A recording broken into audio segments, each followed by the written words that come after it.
Hi Ray, I just thought I'd touch base with you.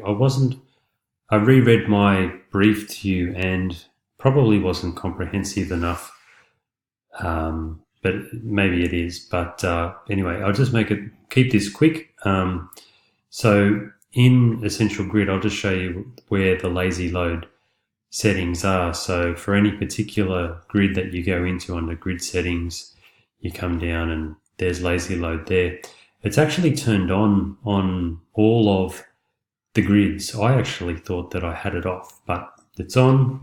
It's not affecting it, but maybe it needed to be on for the essential grids to work. It was quite a long time ago that I set these up, so I can't quite remember. But that's Essential Grid in Slider Revolution. For any particular slide in its settings, you can go to Performance SEO Optimization, and there's lazy loading there, which is turned off. So I've tried turning this on and trying various settings with Essential Grid in the past, and they didn't work well together.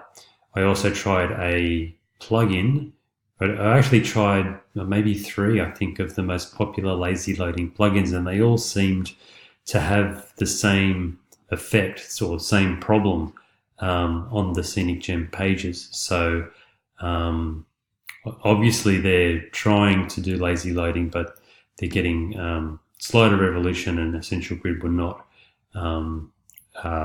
working well with those plugins.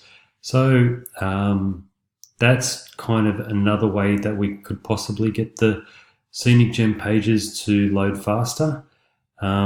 Still happy for you to invest any time you need to do it with the waterfall chart, and reordering, but you've had a couple of goes at it, and obviously it's a very tricky problem.